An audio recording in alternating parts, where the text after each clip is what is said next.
tema do nosso estudo nessa noite é o trabalho e o sentido da vida. Peço que os irmãos permaneçam com a Bíblia aberta, Eclesiastes 2, versículos 18 a 26. Meus irmãos, hoje nós estamos encerrando uma série de 3 estudos sobre o capítulo 2 do livro de Eclesiastes. No primeiro capítulo, o autor, inspirado pelo Espírito Santo, descreve a trajetória de todos os homens e suas buscas sobre a terra. Em primeiro lugar, ele destaca aqueles que buscam nas possessões e nas conquistas a satisfação para os seus olhos e para o seu coração. Isso está nos versículos 1 até o versículo 11. Em segundo lugar, ele destaca aqueles que buscam no conhecimento e na sabedoria a plena realização para os seus anseios. Isso está no capítulo 2, versículos 12 ao 17. E em terceiro lugar, no texto que nós vamos estudar hoje, o autor, inspirado pelo Espírito Santo, ele destaca a trajetória daqueles que buscam o sentido da vida no trabalho. Estudar, meditar, refletir sobre este capítulo é ter uma verdadeira escola para a nossa vida, para a nossa experiência terrena. Eu quero destacar desse texto, meus amados, 3 verdades para a nossa reflexão.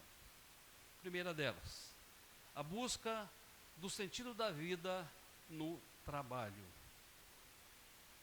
Notem, meus queridos, que o trabalho faz parte do mandato cultural dado por Deus aos nossos primeiros pais lá no Jardim do Éden.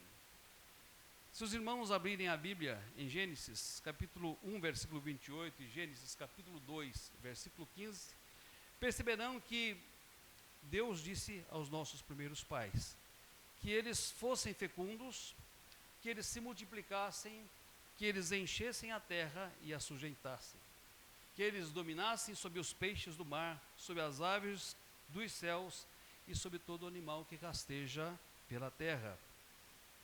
Também diz-nos a palavra que Deus colocou os nossos primeiros pais no Jardim do Éden para dele cuidar, para o cultivarem e para o guardarem.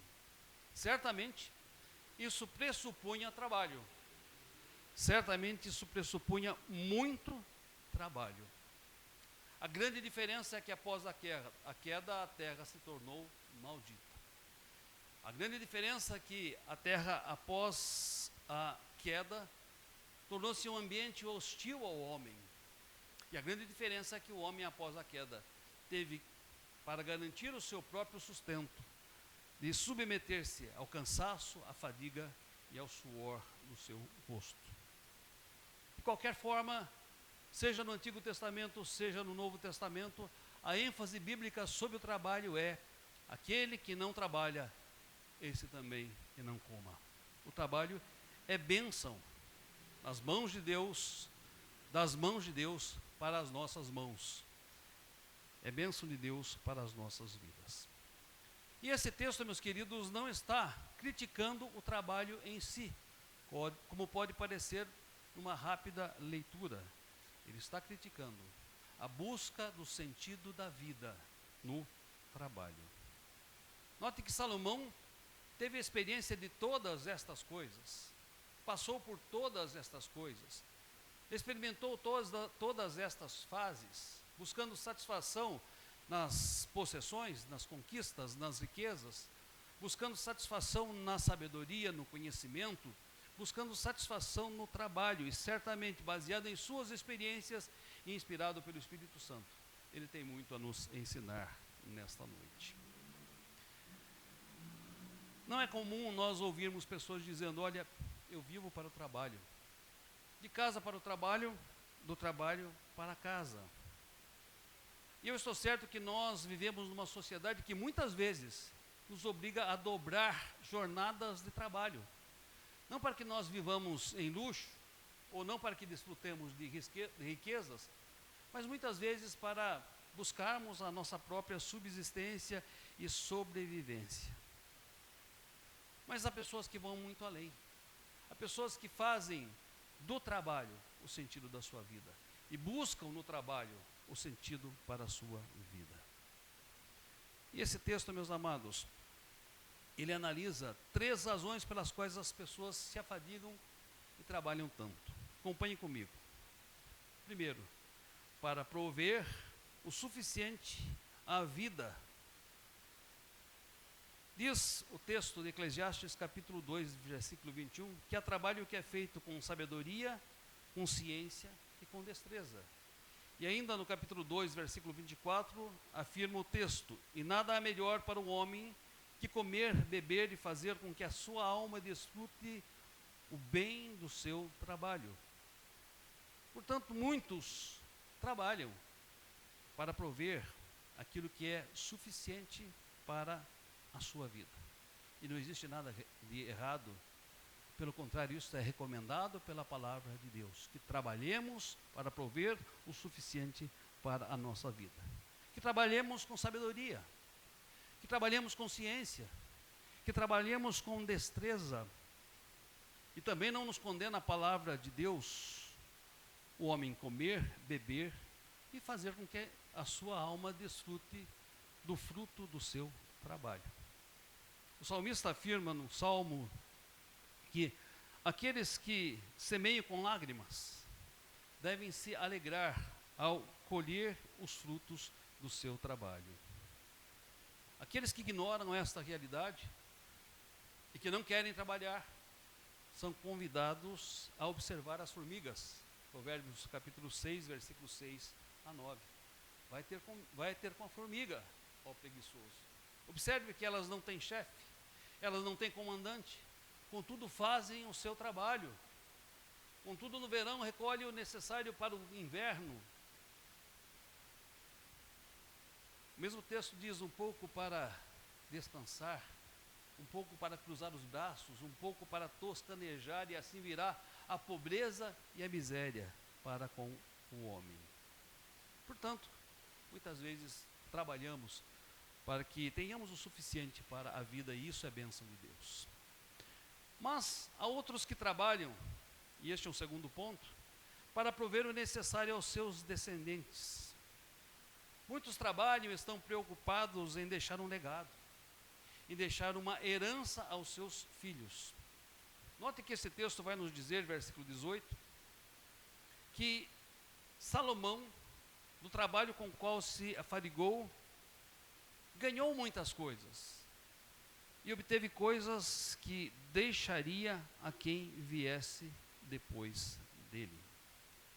Muitos trabalham com essa finalidade, não só prover o suficiente e o necessário para a sua sobrevivência, para a sua subsistência, mas acumular bens, acumular tesouros para deixar como herança para os seus próprios descendentes. E eu creio que é lícito, é bom que nós estejamos provendo o suficiente para nós e para que os nossos filhos comecem a vida. Mas o texto coloca aqui uma reticência. E eu e vocês devemos prestar muita atenção nessa reticência que o versículo 19 traz. Esse versículo diz o seguinte: não há uma garantia que aqueles que herdarão os bens que nós deixarmos, que aqueles que receberão a herança que nós deixarmos, os administrarão com sabedoria. Nós não sabemos se serão sábios ou se serão nécios na administração dos bens que herdaram. Eclesiastes 2 e 19. Há quem trabalhe para desfrutar dos seus frutos, e esse é o terceiro ponto que o autor, inspirado pelo Espírito Santo, destaca. Notem, meus amados, que se o resultado do nosso trabalho for fruto da sabedoria, da ciência e da destreza, esse resultado vai ser abundante. Quem trabalha com sabedoria, quem procura o conhecimento, quem faz com destreza, certamente ele colherá em abundância. E também não existe nada de errado em desfrutar deste conforto e dessa abundância que o trabalho proporciona. É lícito comer, beber e desfrutar do nosso trabalho. Mas é totalmente errado achar que o trabalho traz o descanso efetivo para a nossa alma. É totalmente errado achar que o trabalho por si só e em si só é suficiente. É totalmente errado achar que o nosso destino é simplesmente trabalhar e fazer do trabalho o sentido da nossa vida. O sentido da nossa vida está muito além daquele encontrado no nosso trabalho, nas nossas realizações, o sucesso dos nossos empreendimentos, o sucesso e no bom resultado do desempenho das nossas habilidades. Portanto, ao encerrar esse primeiro ponto, a busca do sentido da vida no trabalho, é preciso que eu e vocês respondamos algumas perguntas. Primeira delas, qual é o lugar que o trabalho ocupa em minha vida? É apenas um meio de sobrevivência ou de subsistência ou um fim em si mesmo? É um veículo de bênçãos para a minha vida e para a vida da minha família? Ou é um motivo de tristezas, de contendas e de doenças? É uma bênção para a minha vida ou eu busco nele o sentido para a minha existência? Segunda verdade, o trabalho como resultado da bênção de Deus. Às vezes, meus amados, nós temos a tendência de dividir a nossa vida entre aquilo que é sagrado e aquilo que é secular. Como se fossem dois departamentos ou compartimentos totalmente diferentes e até mesmo irreconciliáveis entre si. Muitas vezes pensamos que há uma vida que é uma vida abençoada e essa vida é a vida religiosa, a vida espiritual. E por outro lado pensamos que há uma vida que é a vida secular e essa não depende da bênção de Deus, essa é resultado tão somente do nosso trabalho, do nosso esforço e da nossa dedicação. Muitas vezes achamos que tudo quanto nós conseguimos conquistar, desenvolvendo os nossos dons, habilidades, empenhando-nos em 1, 2, 3 trabalhos, 1, 2, 3 jornadas, se deve tão somente ao nosso esforço e não à bênção de Deus. E nada é mais enganoso do que isto. O texto que nós lemos e que estamos estudando coloca as coisas nos seus devidos lugares. Veja, meus queridos, Eclesiastes 2, versículo 24 e 25. Nada há melhor para o homem do que comer, beber e fazer com que a sua alma goze o bem do seu trabalho. No entanto, vi também que isto vem da mão de Deus. Porque separado deste, quem pode comer? Ou quem pode alegrar-se? Percebem? O trabalho com o qual nós nos afadigamos e que produz resultados, e resultados abundantes, feito com sabedoria, ciência e destreza. Este trabalho não é fruto só do nosso esforço, das nossas habilidades ou realizações. Este trabalho dá resultados, porque é fruto da bênção de Deus. O trabalho é resultado da bênção de Deus. E aprendemos isso também no Salmo 127, versículos 1 e 3. Se o Senhor não edificar a casa, em vão trabalham os que nela habitam. Se o Senhor não guardar a cidade, em vão vigia a sentinela. Inútil vos será levantar de madrugada, repousar tarde, comer pão que penosamente granjastes, aos seus amados ele o dá enquanto dormem. É preciso que eu e vocês entendamos que a nossa força de trabalho, a nossa capacidade intelectual, o nosso vigor, os dons e habilidades que nós temos, procedem das mãos de Deus. E se as mãos de Deus não estiverem atuando sobre nós, sobre a nossa vida, nada disto será ou seria possível. Porque Deus nos sustenta. O despertador ao tocar de manhã, ou o celular ao tocar de manhã, nos desperta para uma nova jornada de trabalho. É porque a mão de Deus nos sustenta que nós começamos e terminamos a jornada de trabalho daquele dia. Além disso, esse texto vai nos demonstrar, versículo 26, que a prioridade A prioridade. Apesar do trabalho ser uma bênção, apesar do trabalho ser resultado da bênção de Deus, a prioridade das nossas vidas deve estar em outra direção. Agradar o Senhor. Notem o que o texto nos diz. Porque Deus dá sabedoria, conhecimento e prazer ao homem que lhe agrada. Deus dá, vou repetir, sabedoria, conhecimento e prazer ao homem que lhe agrada. Mas ao pecador dá trabalho para que ele ajunte e amontoe, a fim de dar àquele que agrada a Deus. Se queremos ser bem-sucedidos, amados, na nossa vida sobre a terra, se queremos escolher e desfrutar o fruto do nosso trabalho, de um trabalho feito com sabedoria, de um trabalho feito com destreza, um trabalho feito com ciência, estejamos certos de que a nossa primeira preocupação não deve ser a de buscar nele o sentido da nossa vida, mas de reconhecer nele a bênção de Deus.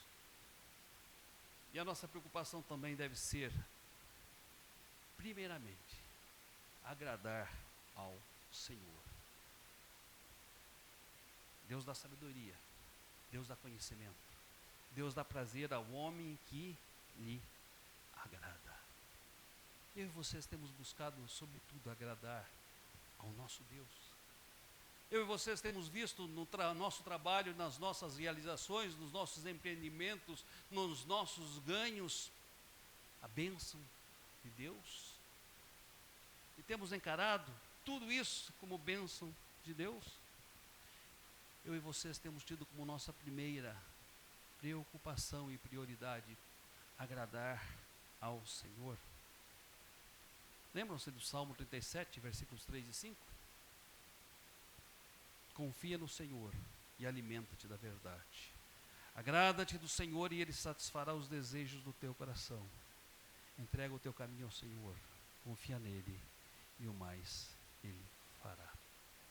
Ao encerrar esse segundo ponto, é necessário que nos perguntemos: com que perspectiva temos visto o trabalho na nossa vida? Como algo que procede de Deus ou só procede do nosso esforço e das nossas habilidades? Nossa principal preocupação tem sido trabalhar para desfrutar do trabalho e deixá-lo aos nossos descendentes, ou tem sido agradar ao Senhor e confiar nele de todo o nosso coração? Temos demonstrado gratidão pelo trabalho que Deus nos dá, pelo vigor que sustenta esse trabalho? Temos demonstrado gratidão ao Deus que nos faz levantar de manhã e permite-nos trabalhar até o fim da tarde? Ou nós maldizemos o dia, maldizemos o trabalho e as oportunidades que Deus nos dá? Queridos, o trabalho é resultado da bênção de Deus. Eu e vocês precisamos reconhecer isso e nos agradarmos dele. Terceira verdade desse texto: a vaidade das riquezas terrenas. O autor, inspirado pelo Espírito Santo, ele faz uma análise muito precisa do que é o trabalho humano. Como dissemos, ele experimentou tudo isso. Foi dotado por Deus de uma sabedoria extraordinária. E certamente observou isto em seus dias. E as afirmações que ele faz são extremamente precisas, são extremamente atuais, são extremamente contemporâneas. Há algumas verdades que eu quero destacar sobre o trabalho aqui. Acompanhem os irmãos no texto bíblico. Primeira verdade: o trabalho pode ser bem sucedido e gerar ganhos suficientes para esta vida e para a vida dos nossos descendentes. Eclesiastes 2:8. Segunda verdade: o legado gerado pelo trabalho pode ser bem ou mal administrado, dependendo da sabedoria ou insensatez daqueles que o herdarem, dependendo do caráter dos nossos filhos. Eclesiastes 2:19. Terceira verdade: o trabalho realizado com sabedoria, ciência e destreza vai produzir, sim, resultados esperados se for diligente. Eclesiastes capítulo 2, versículo 19. Quarta verdade: quem recebe algo sem se esforçar por ele, possivelmente o dissipará. e não saberá administrá-lo. Eclesiastes capítulo 2, versículo 21. Quinta verdade: o trabalho pode prover ao homem uma vida prazerosa. Eclesiastes 2, 24. Nada há melhor para o homem do que comer, beber e fazer com que a sua alma goze o bem do seu trabalho. Sexta verdade: a capacidade e a força do trabalho procedem de Deus, e separado dele nada nós podemos fazer, realizar ou desfrutar. Eclesiastes 2, 25. Sétima verdade: Deus muitas vezes usa o trabalho de outras pessoas que não são necessariamente crentes, que não são necessariamente os seus servos, para prover as necessidades daqueles que nele esperam e dele se agradam. Eclesiastes 2, 26. Porém, meus queridos, a vã pretensão de que o trabalho vai dar descanso à alma, a vã pretensão de que o trabalho vai gerar tranquilidade a nós e aos nossos descendentes é desmascarada com precisão nesse texto. E meus amados, 4 verdades a esse respeito. Chamo a atenção dos irmãos para isto. Primeiro, é vaidade e aborrecimento e grande mal achar que o trabalho garante para nós e para os nossos descendentes um futuro tranquilo e sem problemas. Notem, é vaidade, aborrecimento e grande mal achar que o trabalho garante para nós e para os nossos descendentes um futuro tranquilo e sem problemas. Eclesiastes 2, 19 e 21.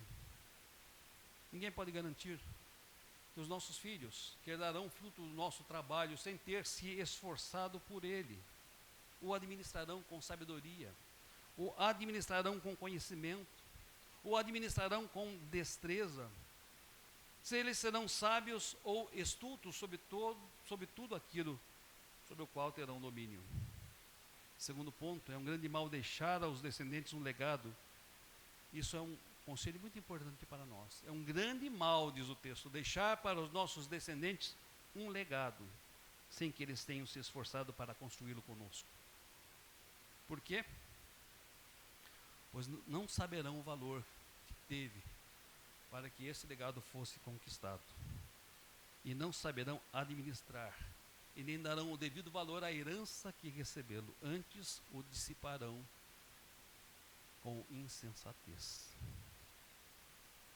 Terceira verdade: a ansiedade, meus queridos, por trabalhar e fazer o trabalho o sentido da vida, faz com que o homem experimente fadiga, dores, desgosto e ansiedade. Os irmãos conhecem alguém assim? Eclesiastes 2, 22 e 23. Que tem o homem de todo o seu trabalho e da fadiga do seu coração, em que ele anda trabalhando debaixo do sol, porque todos os seus dias são dores e o seu trabalho desgosto, até de noite não descansa o seu coração. Ansiedade por trabalhar, ansiedade por ajuntar, ansiedade por fazer o trabalho o sentido da vida traz ao homem todas estas coisas: fadigas, dores, desgosto e ansiedade. Em quarto lugar, o trabalho, meus amados, considerado como um fim em si mesmo, vai se tornar ao longo do tempo algo aborrecido e cansativo. Eclesiastes 2:18. Desesperador. Eclesiastes 2:20. E um dia vai gerar a plena convicção de que tudo foi vaidade, vaidade das vaidades, e correr atrás do vento. Porque tudo que ele possibilitou de conquistas, de realizações e de prazeres ficará nesta terra, não nos acompanhará para a eternidade. Estou concluindo. Para concluir, quero citar a história de R.G. Le Tournial. Escreve-se Tournial. R.G. Le Tournial, ou Tournier.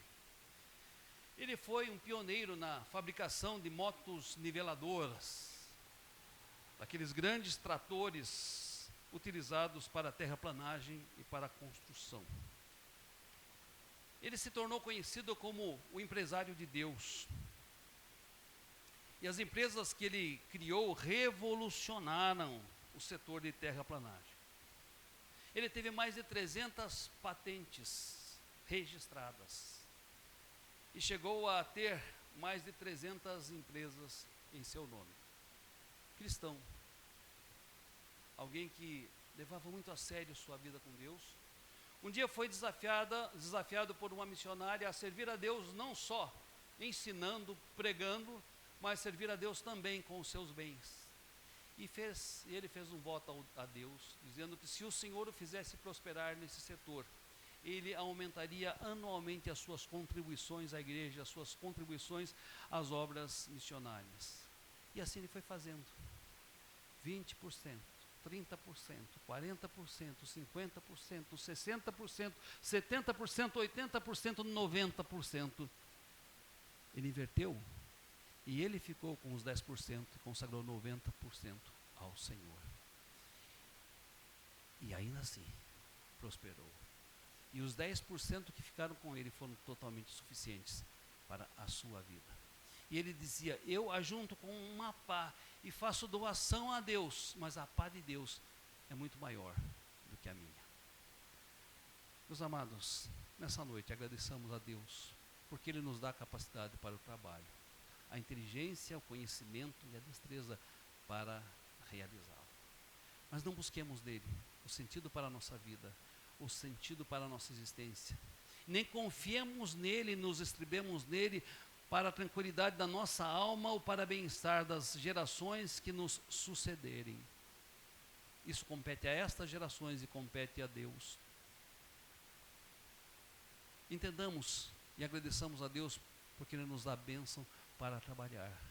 Mas não nos apeguemos ao fruto das obras das nossas mãos, porque com o passar do tempo veremos que muito do que fizemos foi cansaço, foi fadiga, foi aborrecimento, foi fruto de ansiedade e foi vaidade das vaidades, porque tudo é vaidade e correr atrás do vento. Deus assim nos abençoe no trabalho das nossas mãos, como diz o salmista, que o temamos antes de tudo. Feliz é aquele que teme ao Senhor e anda nos seus caminhos. O trabalho das suas mãos comerás, feliz serás e tudo te irá bem. Que Deus nos abençoe. Amém.